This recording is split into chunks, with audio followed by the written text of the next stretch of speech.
Okay, good morning everybody. It is Friday. It is 1/8/21. Okay, so real quickly, review of yesterday. So, it's not a right triangle, but you have a pair of opposites. If you have a pair of opposites, you see the opposites. Again, this is just a review. If you have a pair of opposites, then you can use the law of sines. In this case, I would set up x, that's the side, over the sine of 72 equals 20. That's the side over the sine of 68. Okay, let's solve. Okay, in this case, I have a pair of opposites, 49 and 12. If you have a pair of opposites, law of sines. So I'd set up, here's my angle, call it theta. I need to find theta because opposites. I can set up sine of theta over its opposite side equals sine of 49 over its opposite side, which is 12. And again, don't forget, in this case, we're going to take the sine inverse of the answer because you've got to find an angle. And finally, we also talked about area. And with area, then we're going to have the area of this triangle is going to be 1/2 the adjacent side, which is 8, times the other adjacent side, which is 10, times the sine of the angle. Okay, now today it's different. Today we don't have a pair of opposites. So if you don't know a pair of opposites, okay, so you don't know this, put a big question mark there, okay? But you know the two adjacent sides, and you know this, okay? In geometry, we'd call this side angle side, okay? So what you can do is this. If you know these two sides and the adjacent, so if you know side angle side, then you can find the opposite side by the law of cosine. So it says this. It's a big formula. Opposite squared, that's this side squared, the length of the side squared, is equal to adjacent squared. Now I'm going to run out of room. Hold on, let's put it down here. It's a long form. Opposite squared is equal to the adjacent squared plus the other adjacent squared, that's the length of that squared, minus 2, and 2 is part of the formula, times the adjacent times the other adjacent times the cosine of the angle. Okay, it is a big formula, but luckily I have a good calculator that can do it. I'll show you how. Now, when you're done then, to get the opposite, you're also going to have to take the square root of all of that. Okay? Because it's opposite squared. Now, if you have all three sides and you want to find an angle, then again, you're going to use the law of cosines. Now, you wouldn't have a set of opposites because if you know all three sides, you need an angle. So you can't use the law of sines, but you can use the law of cosines. So we're going to take this formula and rewrite it. Rewrite it as cosine of theta equals parentheses. We're going to go adjacent squared plus the other adjacent side squared minus the opposite side squared, parentheses, all divided by parentheses. We're going to go adjacent side times, not plus, times the other adjacent side times 2. Now, a lot of times we'll put the 2 there. Now, the problem is that we want the cosine of the angle, so we get all this. We should get a decimal. So then the last thing we're going to do is just do the cosine inverse of that answer. Okay, so now obviously we need to have an example. So let's do an example, okay? And I'll show you how this formula works, okay? Okay, example 1. Solve this triangle. So I do not have a pair of opposites, do not. But I have side angle side. All right? In my notes, if I know side angle side, I'm going to use the law of cosines. So let's just call this my adjacent side. This is my other adjacent side, which would make this BC, or little a, side A, my opposite side, because the angle I know is the 50. Okay? There's no hypotenuse. I don't know a pair of opposites, so I'm going to use the law of cosine. So if I do that, then what I'm going to do is go through and use my formulas. So my formula says, let's go ahead and put this formula down so we can see it.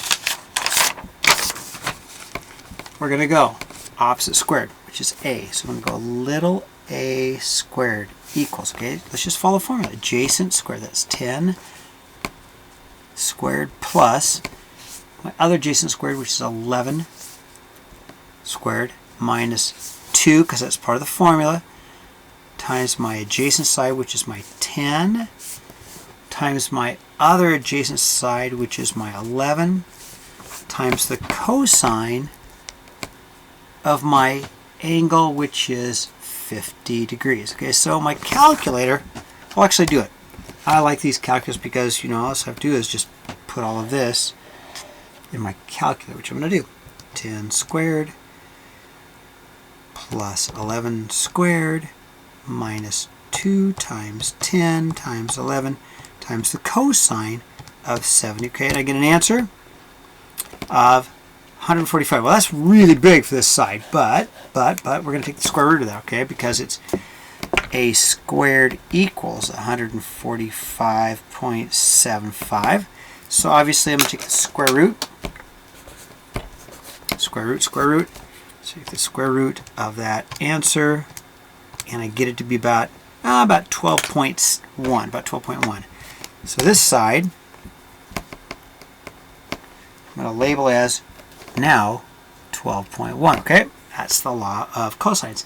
Now finally, if I want to solve the triangle, so if I want to solve the triangle, I have now my pair of opposites. So if you have your pair of opposites, if I have my opposites, okay, let me highlight that, then I'm going to go back and use the easy formula. Okay, if I have my opposites,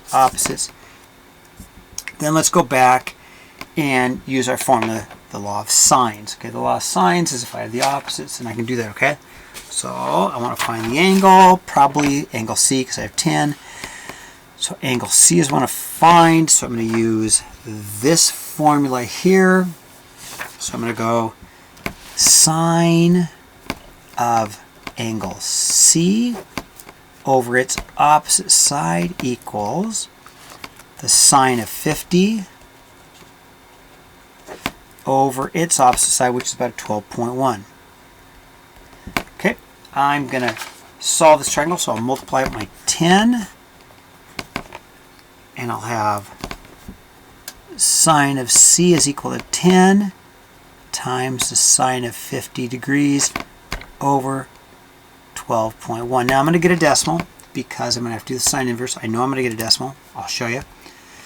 10 sine 50 divided by 12.1. I do get a decimal. I should because I need to take the sine inverse of that answer, right? Because I need to find an angle, so I always use my inverse symbol to find an angle. Okay, so we're going to go sine inverse of that answer, right?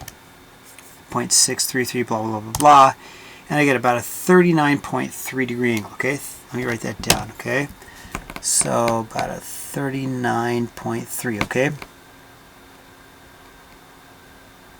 Now then, to finish it up, super easy because we know that angle B then can be found from 180 degrees. So I'm going to say angle B is just 180 degrees minus, well, 50 plus my 39.3 degrees. Let's see what that gives me. Minus parentheses 50 plus 39.3, and I get an answer of about 90.7. There it is. Okay, now area, well, we learned that yesterday. Okay, there's a thing called Heron's formula, and if you want to look it up in the journal, there's a thing called Heron's formula. I prefer to do it the easy way since I have my adjacent and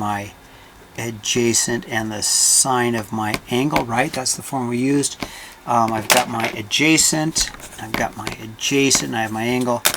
So to find the area of this triangle, we're just going to simply go 1/2 10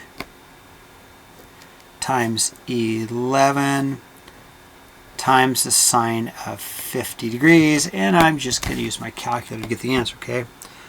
So let's go 0.5 times 10 times 11 times the sine of 50, and I get an answer of about 42.13, 42.1, and that's in terms of centimeters squared, okay? All right, now, the law of cosines we saw in our notes can also be used to find an angle. So I'm going to turn my page, and let's take a look at this, okay?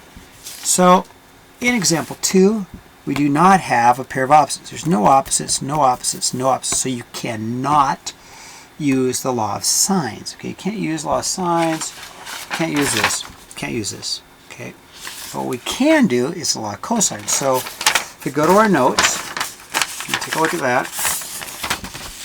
Law of cosine says if you know side, side, side, which I do. Side, side, side. So if I know side, side, side, I can find an angle. Okay. So it really doesn't matter which angle you pick. I'm going to pick P just because it's right there. And when I pick an angle, it names the sides. Again, you pick an angle and you get the names of the sides. These two sides are next to it. So there's my adjacents because they're next to it. And therefore my 7 is directly opposite of it. Okay? So if I have to solve this triangle, let's find angle P first. So I'm going to use my formula. Okay, here it is. Okay, let's see if I can put it so you guys can read it. So we're going to go cosine of P equals parentheses adjacent squared 5 squared plus adjacent squared 8 squared minus opposite squared, which is 7 squared, parentheses divided by, I'm going to put the 2 out in front because it really should be here. Put the 2 there, it's much easier. 2 times my adjacent, which is my 5, times my other adjacent, which is my 8. Okay, and let's put that in my calculator. Now, parentheses are super important in my calculator because I need to have the entire top of this problem divided by the entire bottom denominator divided by the numerator divided by denominator. Okay, so I'm going to go parentheses 5 squared plus 8 squared subtract 7 squared parentheses divided by, because that way I get the whole top divided by, parentheses 2 times 5 times 7, and I'll get a decimal. I should get a decimal because I'm looking for an angle, right? So the last step, and my notes tell me what to do, it says take the cosine inverse of that. So I'm going to take the cosine inverse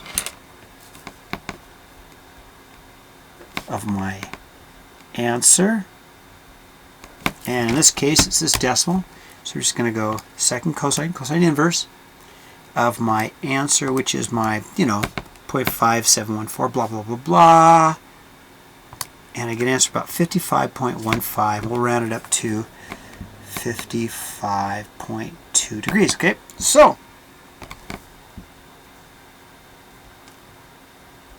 now if I want to find the other angle, I could use the law of cosines again.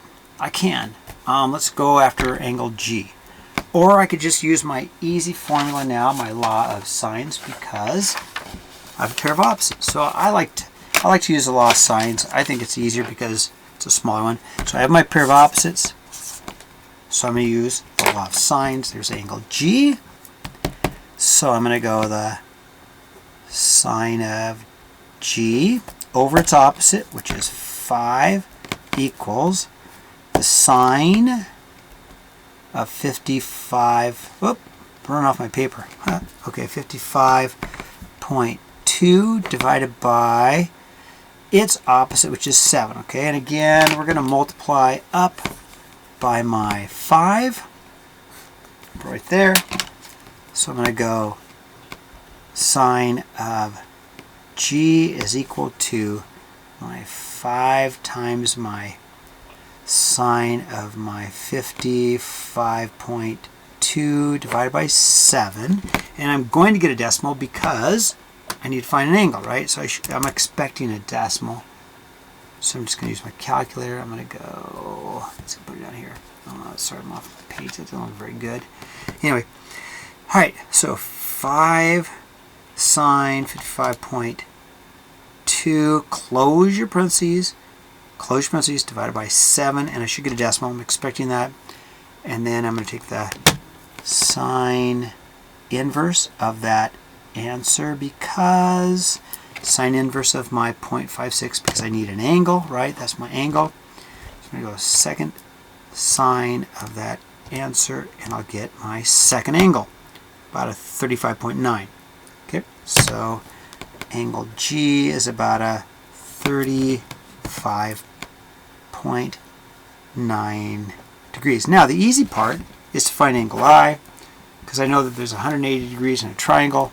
So angle I would simply equal 180 minus these two angles, minus my 55.2 and my... And that's about all. My wife is calling and we got it from there, okay? Hold on. I'm going to go ahead and stop this recording.